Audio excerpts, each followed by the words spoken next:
నేను ఈ క్వశ్చన్ ఇద్దరు ముగ్గురిని అడిగిన హూ హ్యావ్ మేడ్ ఇట్. వాళ్ళ ఏజ్ ఒక 50 ఉంటుంది. మీరు నిజంగా ఫుల్ ఇంత కన్సిస్టెంట్గా డిసిప్లిన్డ్గా చేసిరా అని అంటే, మీరు లైఫ్లో కూడా ఎప్పుడన్నా ఇట్లా అనిపించినప్పుడు నేను చెప్పినట్టు ఆలోచించండి. యూ విల్ ఫీల్ చాలా మంచిగా. మీరు ఒకవేళ హైదరాబాద్ సిటీ సెంటర్లో ఉండి ఎవ్రీడే ఇట్లాంటి ట్రాఫిక్ ఎక్స్పీరియన్స్ చేస్తే just tell me how do you have that skill.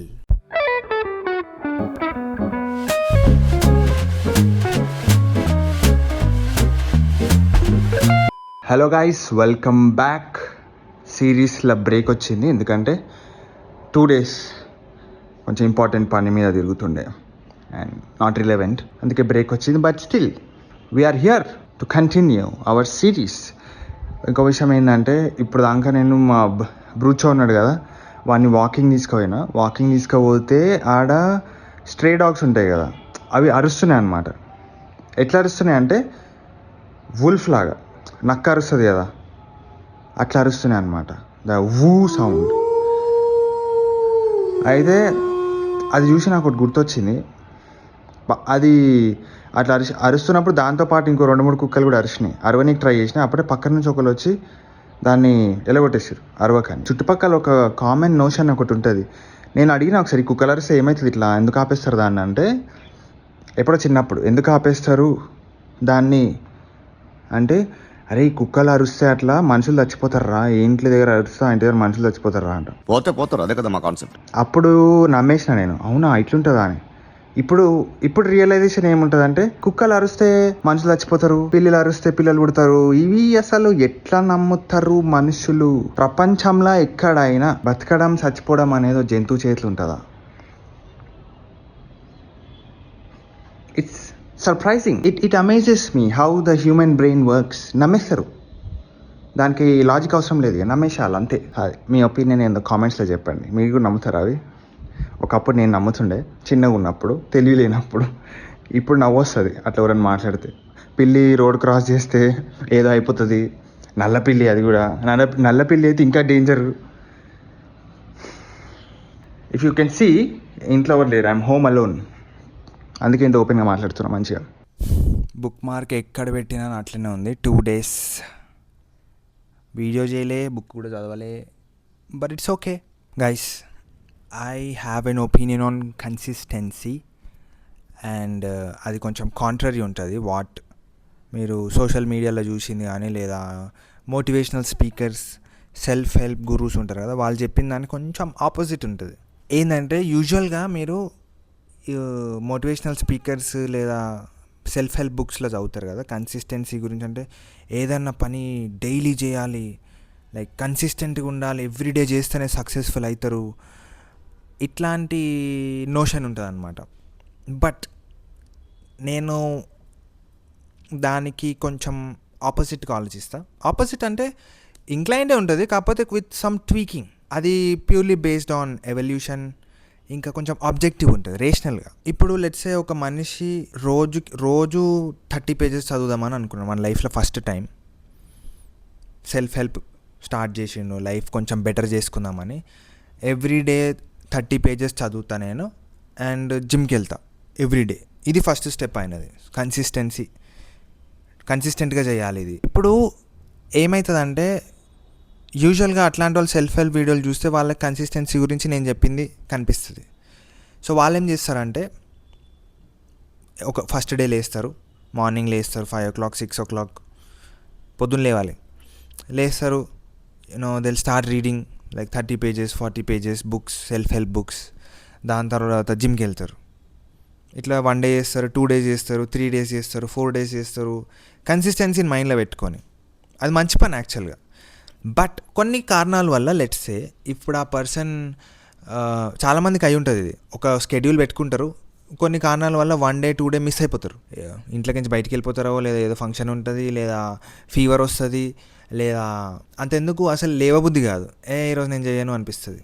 అప్పుడు ఏమవుతుందంటే, సబ్కాన్షియస్లీ మైండ్కి ఏం తెలుసా, మైండ్ యూజువల్ మనుషులు ఫెయిలియర్ అనేది మైండ్ కాన్షియస్గా డెసిషన్ తీసుకుంటుందని. ఫెయిలియర్ కాన్షియస్గా కళ్ళతో చూసింది, ఫీల్ అయింది, దానివల్లనే ఫెయిలియర్ని రిజిస్టర్ చేసుకుందని అనుకుంటారు. No, your mind subconsciously కూడా ఫెయిలియర్స్ని రిజిస్టర్ చేసుకుంటుంది. ఫెయిలియర్స్ లేదా చిన్న చిన్న సక్సెస్ని సబ్ కాన్షియస్లీ కూడా రిజిస్టర్ చేసుకుంటుంది.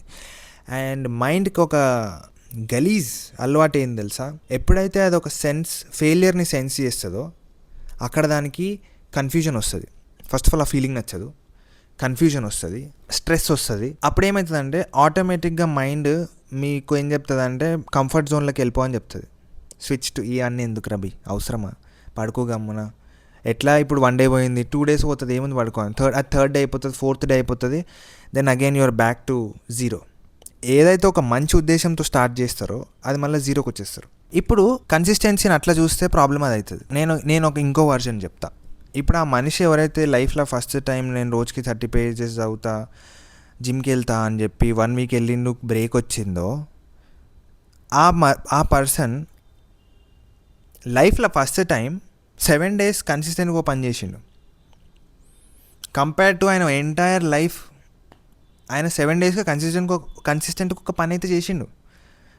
ఓకే, 2 days 3 days బ్రేక్ వచ్చినా కూడా if you compare that 7 days with నీ past 7 days, you are far ahead కదా.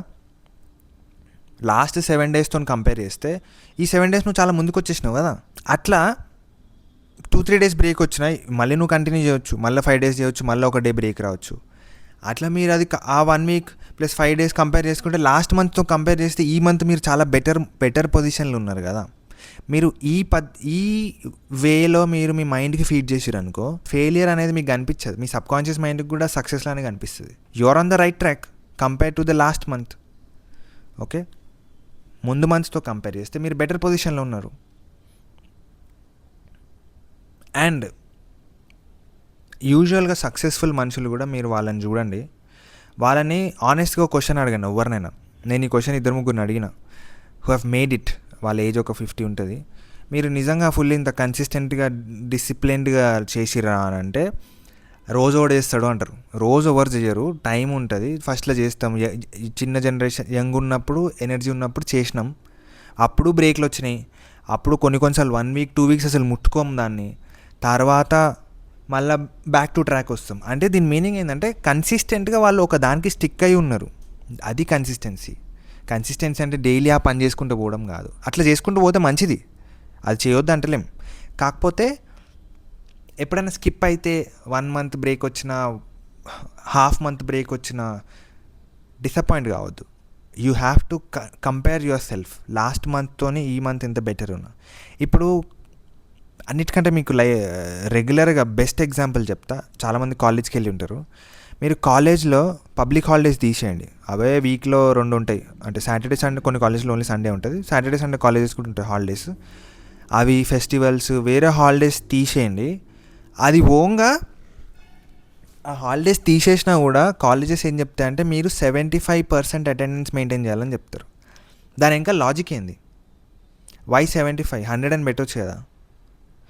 బికాజ్ అదొక ఒక ఆస్పెక్ట్ దాని ఏంటంటే, ఒక ప్రూఫ్ ఏంటంటే ఒక ఇయర్ మొత్తంలో, సెమిస్టర్ మొత్తంలో ఈ మనిషి 75% కన్సిస్టెన్సీతో ఈ పని చేసిండని. ఫుల్ మెజారిటీ మొత్తం ఫుల్గా ఎవరు అడుగుతలేరు, మేజర్ టైం దీని మీద పెట్టిండని. That is the measure of consistency. Okay, మీరు లైఫ్లో కూడా ఎప్పుడన్నా ఇట్లా అనిపించినప్పుడు నేను చెప్పినట్టు ఆలోచించండి, యూ విల్ ఫీల్ చాలా మంచిగా. ఓకే, మంచి ఫీలింగ్ వస్తుంది. Compare your self with your older version. ఎప్పుడన్నా 10 pages చదివిరంటే మీరు ఆ గంట ముందు 10 pages చదవనట్టే. సో ఈ గంట నువ్వు దానికంటే బెటర్ ఉన్నావు. హాఫ్ బుక్ చదివినావు అంటే నువ్వు లాస్ట్ మంత్తో కంపేర్ చేస్తే నువ్వు అది కూడా చేయలే, ఇప్పుడు చేసినావు. కన్సిస్టెంట్గా 1 month జిమ్ పోయినా ఇప్పుడు వెళ్ళబుద్ధి అయితే లేదు, 1 week బ్రేక్ వచ్చిందని అంటే దాని మీనింగ్ గివప్ చేయమని కాదు. ఆ ముందు 1 month నువ్వు అసలు పోలే కదా, ఈ 1 month అయితే పోయినావు కదా. You are in a better position. Change అనేది ఓవర్ నైట్ రాదు. సో యా, మీ ఒపీనియన్ దీని మీద చెప్పండి కామెంట్స్లో. అట్లా అని చెప్పి మొత్తం పాయింట్ ఏంటంటే అవుట్ ఆఫ్ ట్రాక్ పోవద్దు. ఓకే, ఒక ఒక సేయింగ్ ఉంది ఏంటంటే slow or fast, okay, forward is forward. అంటే మెల్లగైనా ఫాస్ట్గా అయినా ముందుకెళ్ళినామంటే ముందుకెళ్ళినట్టే అది. Got it? కామెంట్స్లో చెప్పండి మీ opinion. By the way, welcome to day 6. ఈ వీడియో ఇంకా ఈ సిరీస్ నచ్చినట్లయితే లైక్ ఇంకా సబ్స్క్రైబ్ చేయండి.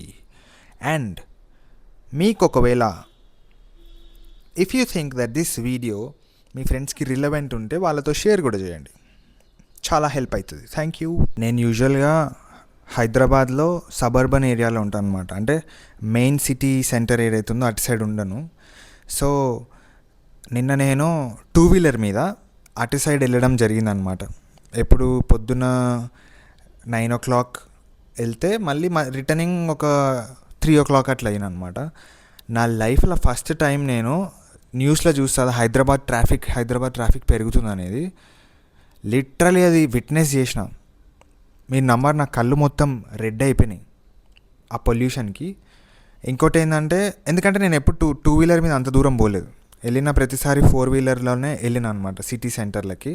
అది కూడా అంత వెళ్ళే పని కూడా లేదు నాకు. అటు సైడ్ ఏం పెద్ద పని ఉండదు. ఇక్కడేమో కొంచెం గ్రీనరీ ఉంటుంది, ఇక్కడ ట్రాఫిక్ ఉంటుంది కానీ ఆ లెవెల్లో ఉండదు. ఒక్కొక్క ఫ్లైఓవర్ నేను గూగుల్ మ్యాప్స్ పెట్టుకుంటే ఫ్లైఓవర్ ట్రాఫిక్ ఈజీగా వెళ్ళిపోతుంది. అంటే ఫ్లైఓవర్ తీసుకుంటే అసలు అది ఒక పెద్ద జంగల్ లెక్క అనిపించింది. అసలు ఒక్కొక్కటి ఎట్లా డ్రైవ్ చేస్తున్నా అంటే ఎస్పెషలీ 2-వీలర్స్ ఎక్కడ లెఫ్ట్ ఇట్లా నేను స్ట్రైట్గా ఇట్లా పోతున్నా. నా బండి ఇట్లా ఉంది కదా, ఇట్లా బండి స్కూటీ మీద పోయినా. స్కూటీ ఇట్లా పోతుంది, హెల్మెట్ వేసుకున్నా. నేను సడన్గా ఇటు నుంచి ఒక్కడు ఇట్లా పోయారు ముందు నుంచి. అంటే నేను మధ్యలో ఉన్నా, నా పక్క నుంచి లెఫ్ట్ నుంచి రైట్ నుంచి ఇట్లా రాకెట్ లెక్క పోతున్నాను. ఇట్లా ఇష్టం ఉన్నట్టు కట్లు కొట్టుకుంటా. ఒరే ఏంద్రా వీళ్ళు ఇట్లున్నా. నేను అసలు నా హ్యాండిల్ ఇట్లా అయింది కొంచెం. Not that I'm a bad driver, నాకు డ్రైవింగ్ వచ్చు. బట్ అది ఆ సీన్ ఏదైతే ఉండేనో mesmerising. It was very fascinating. అంటే ఒక ప్రాపర్ ట్రాఫిక్ ఎక్స్పీరియన్స్ అది 2-వీలర్ మీద. If I have a chance నేను 2-వీలర్ మీద మళ్ళీ వెళ్ళాను, కానీ వెళ్ళాల్సి వస్తుంది ఒకవేళ వెళ్తే. ఎందుకంటే ఆడ కార్లో పోయినా కూడా ఆ ట్రాఫిక్లో మనం కారు కూడా చాలా కష్టం. 2-వీలరే బెస్ట్ ఆడ, ఎందుకంటే నేవిగేషన్ చాలా ఈజీగా అయిపోతుంది. అండ్ కార్ వెళ్తే ఇక ఇరికిపోతాం. గంటలో పోయేది 2 గంటలు అవుతుంది. Just saying. మీరు ఒకవేళ హైదరాబాద్ సిటీ సెంటర్లో ఉండి ఎవ్రీడే ఇట్లాంటి ట్రాఫిక్ ఎక్స్పీరియన్స్ చేస్తే just tell me, how do you have that skill అంత ట్రాఫిక్లో సీమ్లెస్గా నేవిగేట్ అవ్వడంలో. ఎందుకంటే గూగుల్ మ్యాప్సే నాకు కన్ఫ్యూజ్ చేసింది చాలా. ఫ్లైఓవర్ తీసుకోవాలా, కింది నుంచి పోవాలా, అక్కడనే ట్రాఫిక్ మధ్యలో కష్టం కదా చూడడం. ఎట్లా అట్లా ఇక పని కానించుకొని వచ్చేసిన అనమాట. I'm safe and sound. స్లోగా హైదరాబాద్ బెంగళూరులా మారుతుంది. కానీ గాడ్ లెవెల్ పొల్యూషన్ ఆడ, మామూలు పొల్యూషన్ కాదు. అంటే పొల్యూషన్ ఎట్లుందంటే, నేను హెల్మెట్ వేసుకుంటే కూడా నా కళ్ళు రెడ్గా అయిపోయినాయి. యూజువల్గా ఎప్పుడు నాకు అట్లా కాదు. ఈ మా ఏరియాలో తిరుగుతున్నప్పుడు అంత అనిపించదు. అక్కడైతే లిటరల్ నేను ఇంటికి వచ్చినాక ఇట్లా ఫేస్ ఇట్లా అంటుంటే ఇట్లా బ్లాక్గా వస్తుంది చేయికి.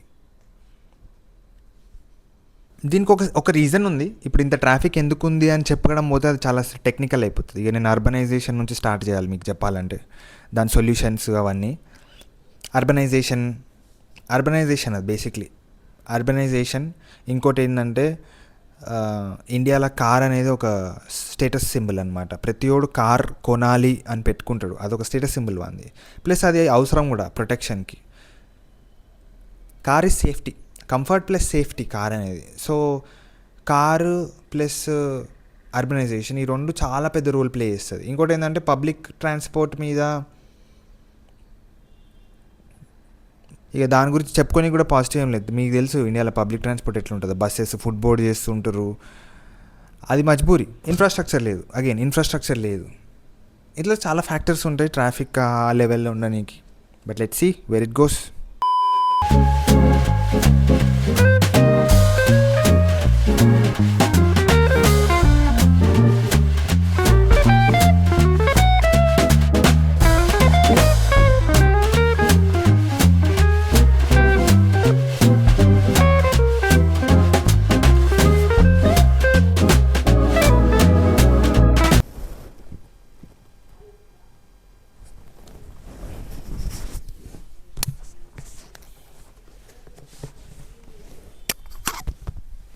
ఈ విషాద గాథ నేను చదివే కొద్దీ నాకు బాధేస్తుంది.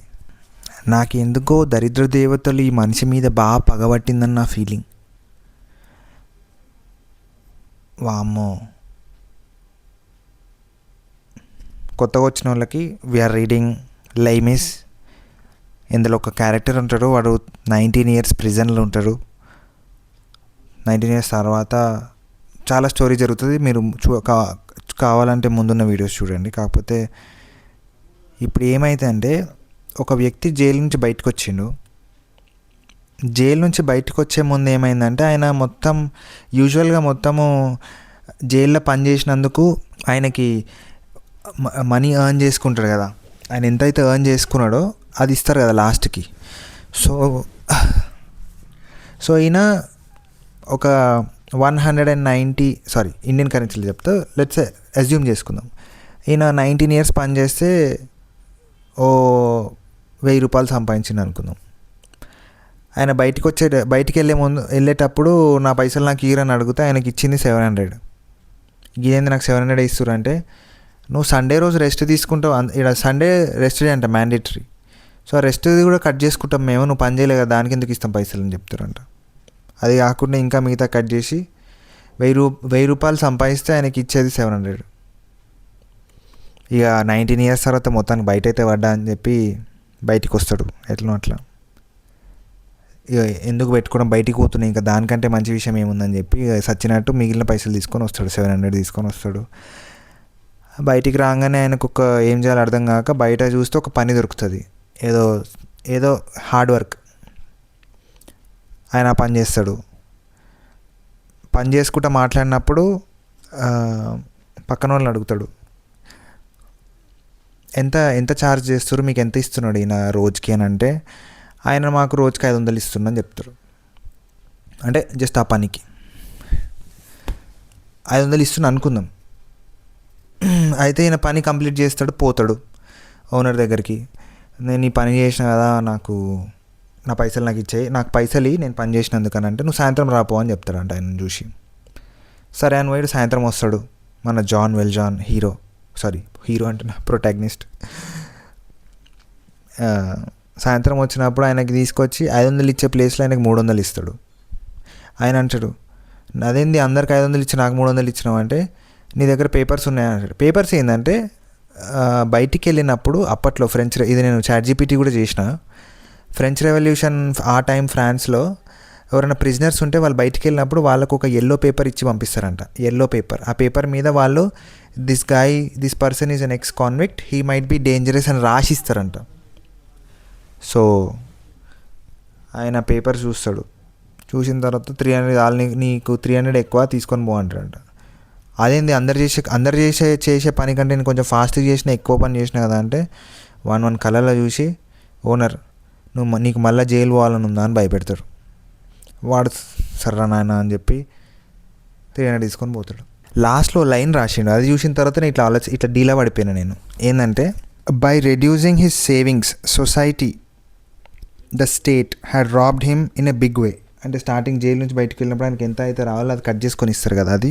Now it was the turn of the individual to rob him in a small way. Release is not freedom. అంటే జైలు నుంచి రిలీజ్ చేయడం ఫ్రీడమ్ కాదు. You are let out of prison but you continue to serve your sentence. నువ్వు జైలు నుంచి బయటికి వచ్చింది కాదు, నువ్వు జైలు నుంచి బయటికి వచ్చినా కూడా నీ శిక్షను సొసైటీ నిన్ను ఇంకా పనిష్ చేస్తూనే ఉంది. అంటే యు స్టిల్ జైల్లో లేవు కానీ ఆ శిక్షను ఇంకా అనుభవిస్తున్నావు.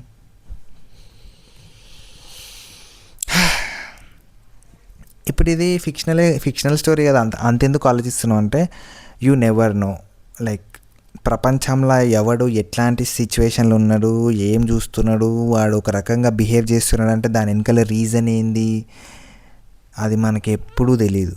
ఒక్కొక్క లైఫ్లో ఒక్కొక్క యాంగిల్ ఉంది, ఒక్కొక్కది స్టోరీ.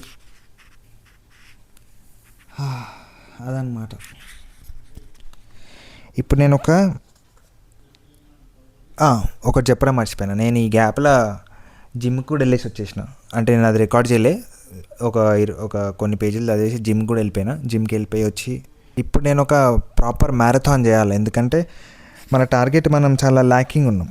రోజుకి ఎన్ని పేజీలు అయితే అన్ని ఫినిష్ అవుతుంది, బ్రేక్ కూడా వచ్చింది. సో ఇప్పుడు ఒక ప్రాపర్ మ్యారథాన్ చేయబోతున్నాను నేను.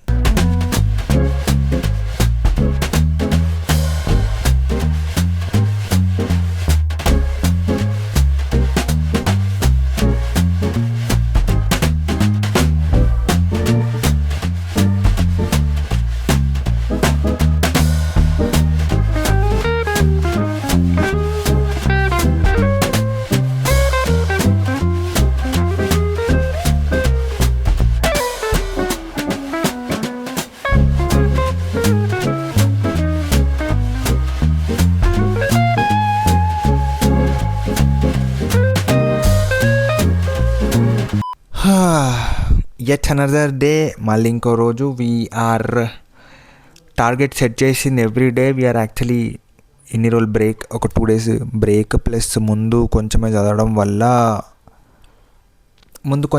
వల్ల వీఆర్ యాక్చువల్లీ ల్యాగింగ్. మనం ఏదైతే టార్గెట్ అనుకున్నామో అందులో ల్యాగ్. ఇప్పుడు కూడా అది ఫినిష్ కాలే. I'm gonna have to do a bloody marathon. ఒక డే మొత్తం, లైక్ ఒక్క రోజులో 200 pages ఫట్ కొట్టేసాలి. అది maybe this Saturday or Sunday చేస్తా. And yes, will be right back on track వచ్చేస్తాం. ఈ వీడియో మీకు నచ్చితే ఇప్పటివరకు చూస్తే లైక్ ఇంకా సబ్స్క్రైబ్ చేయండి, మర్చిపోకండి. I'm going to post more videos on books, అది కాకుండా సెల్ఫ్ హెల్ప్. అండ్ నాకైన self help. I'm not a self help reader. And ఒక వీడియో చేద్దాం, నేను రేపు ఒక వీడియో చేద్దాం అనుకుంటున్నా, వేర్ ఐ బిలీవ్ నాకు కొన్ని వ్యూస్ ఉన్నాయి. నేను మీకు కన్సిస్టెన్సీ గురించి ఈరోజు చెప్పిన కదా, దాని గురించి మీరు కింద కామెంట్స్లో పెట్టండి. అండ్ సెల్ఫ్ హెల్ప్ మీద నాకు కొన్ని ఒపీనియన్స్ ఉన్నాయి. And if you look closely, okay, ఇంటర్నెట్లో చాలా బుక్ రికమెండేషన్స్ ఉంటాయి. ఎవరైతే సక్సెస్ఫుల్ మనుషులు ఉన్నారో, లైక్ యూజువలీ సక్సెస్ అంటే ఈ ప్రపంచంలో మెటీరియల్ అచీవ్మెంట్స్ వాళ్ళు బిలియనర్స్, మిలియనర్స్, కొంతమందిది బుక్ రికమెండేషన్స్ ఉంటాయి. For example bill gates, Elon Musk, mark Zuckerberg. I think he ones some reading website, I think recommend చేస్తుంటాడు ఆయన. దీస్ పీపుల్ ఎక్కువ శాతం వాళ్ళు చదివే బుక్స్లలో ఫిక్షన్ ఉంటుంది. మీరు చాలా సర్ప్రైజ్ అవ్వచ్చు. మీరు సక్సెస్ఫుల్ మనుషులు ఫిక్షన్ ఎక్కువ చదువుతారు, సెల్ఫ్ హెల్ప్ చదువుతారు, బట్ యూజువల్గా ఫిక్షన్ చదువుతారు చాలామంది. అంటే వాళ్ళ క్యాటలాగ్లో ఫిక్షన్ ఎక్కువ ఉంటుంది. అండ్ దీని గురించి నేను రేపు చెప్తా ఎందుకు అనేది. సో ఈ వీడియో మీరు ఇప్పటివరకు చూసినట్లయితే నచ్చితే like and subscribe and support. Will get back on track. ఆనెస్ట్గా నేను చెప్పిన టార్గెట్కి కొంచెం బ్యాక్ ఉన్నా. అండ్ ఐఎమ్ 100% షూర్ ఇది ఒక్కరోజు చాలు మొత్తం కవర్ చేయడానికి. ఒక్క రోజులో 150 pages, 150 చేసిస్తాం. ఎడిటింగ్ చేయాలరా బాబో. Bye guys, take care, good night.